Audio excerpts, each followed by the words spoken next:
purpose of today's meeting was to prepare the meeting of EU Parliament's speakers meeting, which is going to take place in April this year in Tallinn. That's why this old tradition that the Secretaries Generals of the EU Parliaments are gathering together a couple of months before this meeting to discuss what to discuss on the speakers meeting, what might be the topics, and also to share the experience in several issues. Well, of course, the Secretaries General of the national parliaments met in the first place to prepare the big meeting, the annual meeting of the Speakers of Parliament. And a very important topic then will be the future of Europe. And today, we are the administrative supporters of the parliaments. We discussed how in our parliaments the whole debate on the future of Europe is organized. Europe has had very difficult years, very difficult crises had to be overcome in the financial area, the migration problem, the refugees problem. We are all confronted with cybercrime, hacking.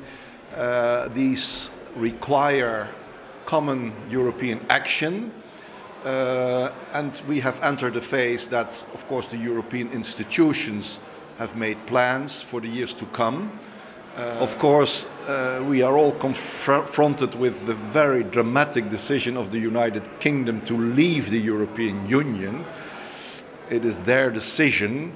I would say I pity them more than I envy them, but that decision has been well, a wake-up call for the 27 remaining members that the European Union has brought many blessings, that we should be very much aware of that, and many things we take for granted, but if you look back in history, it is not that self-evident what we have accomplished. We have entered a new phase of reflection. Some of the tensions are a little bit less, so I think the mood is better, more positive, and I think in a very positive manner we can work towards the future. And of course in 2019 there will be very important European elections again, and I think that, well, all the national parliaments are very much into this European discussion. Klaus, who's the Secretary General of European Parliament and the Secretary General of Dutch Senate, made the presentation in this point, and quite many colleagues shared their views how they have done it so far and what are their views. Over the last 25 years, since the collapse of the Soviet Union, we have been very, very successful establishing democracy, rule of law, social market economy, and so on.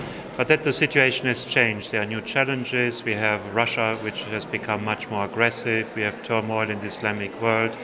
We have American policy with the new president, which has changed. We have Brexit, but also some problems inside the European Union. So there's more insecurity among citizens, and citizens are looking for protection. So the key question is, can also the European Union protect? And the 27 heads of state and government in Bratislava have shown a way forward on security and defense, protecting borders, controlling immigration, but also fair trade and fighting terrorism. But this means that the European Union has to change. We cannot only be a legislative union, we also have to develop what I call complementary executive capacity, helping member states, for example Bulgaria, to defend their border with Turkey. We have to take new responsibilities, and that's raising questions of scrutiny, decision-making, but also financing in the framework of the next multi-annual financial framework. And the third most important for us was the IT technology, digitalization issues, where Estonia considers to be one of the pioneers.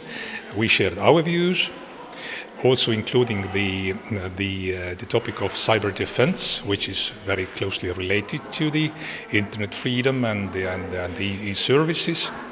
So that was very open and lively debate as well. Estonia has been one of the most vocal advocates, perhaps, for the whole of society resilience.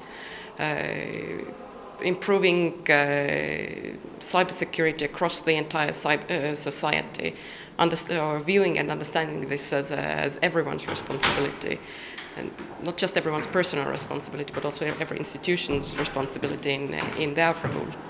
So from cyber hygiene to strengthening our legislation, or creating a solid legal base to respond to large-scale cyber incidents, for example.